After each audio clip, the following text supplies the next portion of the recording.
सभी किसान भाइयों का और डेयरी फार्मर्स का एक बार फिर स्वागत है हमारे यूट्यूब चैनल मान फार्म्स पे। तो फ्रेंड्स, काफ़ी सारी लड़कों ने साइलेज की ढेरी लगा रखी हैं। फार्म पे आए थे, दोनों साइड आप देख सकते हो पिट्स में साइलेज ख़त्म हो गया था लगभग।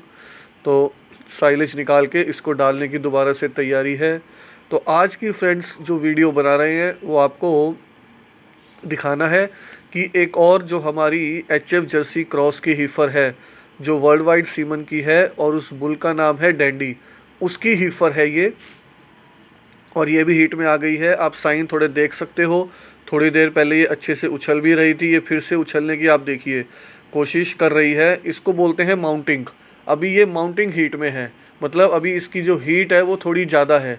जब ये शांत खड़ी हो जाएगी, अब ये बीच में देखिए ब्लैक कलर वाली, इसकी मैं बात कर रहा हूँ।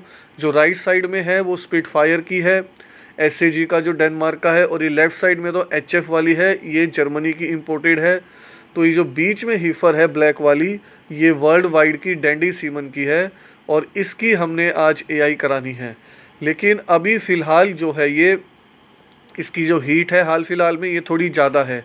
जब ये स्टैंडिंग हीट में आ जाएगी, शांत हो जाएगी, जब बाकी जो गायें हैं वो इसके ऊपर माउंट करने लग जाएंगी, तब हम इसकी एआई कराएंगे। क्योंकि जब जिस गाय खुद की हीट होती है और वो खुद उछल रही है, बाकियों पे माउंट कर रही है, वो शुरू के आप ये मानो पहले जो 8 घंटे होते हैं उसमें जो हीट होती है वो काफ़ी तेज़ होती है, उसमें ये माउंटिंग हीट में होती हैं। तो उस टाइम हमें एआई नहीं करानी है। हीट में आने के बाद जो आपको पहली एआई करानी है वो थोड़ा रुकना है, 8 से 12 घंटे मिनिमम उसके बीच में आपको एआई करानी है। और उसके बाद 24 घंटे के बाद आपको दोबारा एनालाइज करना है कि क्या पोजीशन है, डिस्चार्ज कैसा है और अब हीट कितनी है।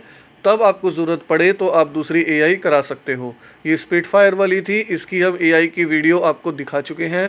और जो लेफ़्ट साइड में जर्मनी इंपोर्टेड है एचएफ वाली हीफर है, वो ऑलरेडी प्रेग्नेंट है। एक दिन आपको फार्म पे वीडियो बना के सभी जो एनिमल्स हैं उनका स्टेटस भी बताएंगे कि कौन कौन फ्रेश मिल्किंग में है, कौन लेट मिल्किंग में है, कितनी हीफर्स प्रेग्नेंट हैं और कितनी जो हीफर्स हैं वो खाली हैं। तो फ़िलहाल हमने डॉक्टर को फ़ोन कर दिया है, थोड़ी देर में अभी आएंगे वो। क्योंकि जो हमारी फार्म पे लड़कों से बात हुई है तो उन्होंने बताया है कि कम से कम 4-5 घंटे पहले हीट में आई थी, तब से ये उछलने की कोशिश कर रही है और उछल भी रही है। और अभी हम 2-4 घंटे और वेट करेंगे, फिर लेट इवनिंग में शाम को हम इसकी एआई कराएंगे ताकि तब तक ये थोड़ी शांत हो सके। तो फ्रेंड्स, शाम का टाइम हो चुका है और डॉक्टर भी फार्म पे आ चुके हैं। ये आप लिक्विड नाइट्रोजन सीमन सिलेंडर देख सकते हो, ये कंटेनर है। तो फ़िलहाल जो एक लड़का है वो उस हीफर को पकड़ने गया है। क्योंकि होता क्या है, ये जो नए उम्र की जवान हीफर्स होती हैं इनमें बहुत एनर्जी होती है, इतनी आसानी से ये कई बार हाथ में नहीं आती। बल्कि ये हीफर तो इतनी तेज़ है कि एक दूसरे पाइप के ऊपर से कूद के भी दूसरे पैन में चली गई है। जब इसको पकड़ने के लिए गए तो इसने सारी जो सिस्टम है वो इधर उधर ख़राब कर दिया है। तो लड़के को थोड़ी दिक्कत आ रही है, लेकिन फिर भी वो इसको पकड़ लाएगा, इनका रोज़ का काम है। तो ये हीफर अलग से आइसोलेट करी है, अब इसने अलग से बंद करी है। लेकिन फिर भी इतनी चंचल होती हैं कि बहुत मुश्किल होता है इनको पकड़ के बांध के कई बार एआई कराना। और ख़ासकर ये जो जर्सी क्रॉस वाली हीफर्स होती हैं इनमें ये देखिए इसकी एनर्जी देखिए आप, इधर से उधर, उधर से इधर, चारों तरफ इसको निकलने का शौक़ बहुत है। तो इसके पीछे ये लड़का काफ़ी देर से लगा हुआ है, देखते हैं कितनी देर में इसको पकड़ के लाता है। ये जो एचएफ जर्सी की क्रॉस हीफर्स होती हैं, खासकर जर्सी की भी, तो ये इसको हमने थोड़ा सा आगे आपको फास्ट फॉरवर्ड करके दिखाया है, इसको पकड़ के ले आया है ये। बात करते हैं मेन इनके बॉडी वेट की, जो मैं चाहता हूँ इस वीडियो में बताने के लिए। अगर आपके पास प्योर एचएफ की हीफर्स हैं तो आप उनका जो कम से कम मिनिमम वेट है वो 350 केजी पे एआई कराइए, जब उनका वेट 350 केजी होता है। और अगर आपके पास जर्सी की हीफर्स हैं या क्रॉस जर्सी की हीफर्स हैं तो उनका जो आप 250 से 300 केजी के बीच में मिनिमम जो है आप उनका, मेरे अकॉर्डिंग जो 270-280 किलो कम से कम वेट हो, तब आपको उनका एआई कराना चाहिए। तो इसका जो वेट है, जो हमने इसका वेट टेप से नापा था तो ये लगभग आपका 260 किलो के आसपास आया था। तो 10-20 किलो हमारे हिसाब से अभी कम है।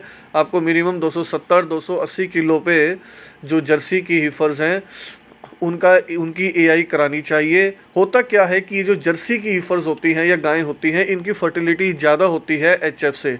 ये हीट में भी जल्दी आती हैं। पिछले 2-3 महीने से लगातार हीट में आ रही थी हर महीने, तो पिछली 2 हीट भी हमने मिस कर दी थी। लेकिन इस बार हमने फैसला किया है कि हम इसकी एआई करा देंगे, क्योंकि ये लगभग अपने वेट के नज़दीक पहुंच गई थी। 10-20 किलो का डिफरेंस है, वो ज़्यादा, क्योंकि आगे सर्दियां आ चुकी हैं अब, उसमें बहुत आसानी से कवर हो जाएगा। अच्छे से साइलेज, फीड, ग्रीन सारी चीज़ें हम इसको देंगे तो जो बॉडी वेट का फ़र्क है वो लगभग 1 ही महीने के अंदर कवर हो जाएगा। तो ऐसी कोई दिक्कत आने वाली नहीं है। इसीलिए हमने डिसीज़न लिया था कि इस बार हम इसकी एआई करा देंगे। लास्ट 2 मंथ से हम इसकी जो हीट है उसको मिस ही कर रहे थे और बाकी सब हीफर्स की एआई करा रहे थे, लेकिन इस बार हमने इसकी एआई करा दी है। ये इसकी फ़र्स्ट एआई है और ये एआई का जो प्रोसेस है इसका कंप्लीट हो गया है। तो आप भी अगर बॉडी वेट का ध्यान रखोगे तो आपको फर्स्ट लैक्टेशन में काफ़ी अच्छा मिल्क मिलेगा। इसका काफ़ी डिफरेंस आता है। तो ये सीमन देख लो, इस टाइम थोड़ा सा गंदा हो गया है, क्लियर दिख नहीं रहा है कैमरे पे। रात शाम का टाइम भी होने लग गया है, लगभग 5:30 से ऊपर का टाइम है, 6 बजने वाले हैं। धीरे धीरे सूरज छिप चुका है। तो ये सीमन जो है वो भी हम आपको बता देते हैं। ये सेम 21035 है, जो हमारा डेनमार्क का इंपोर्टेड जर्सी है एसएजी का, जिससे अभी हमने कुछ दिन पहले स्पिटफायर की एआई कराई थी। तो मेरा जो पॉइंट है इस वीडियो में बताने का ये है कि आप प्रॉपर बॉडी वेट आने के बाद ही अपनी हीफर्स की एआई कराइए। उससे होता क्या है, आपको फर्स्ट लैक्टेशन में ज़्यादा बेटर परफॉर्मेंस मिलती है मिल्क में, एज़ कम्पेयर टू अगर आप अंडर वेट पे एआई कराएंगे। तो इस चीज़ का आपको ज़रूर ध्यान रखना है एआई कराते टाइम। सभी फ्रेंड्स का वीडियो देखने के लिए बहुत बहुत धन्यवाद।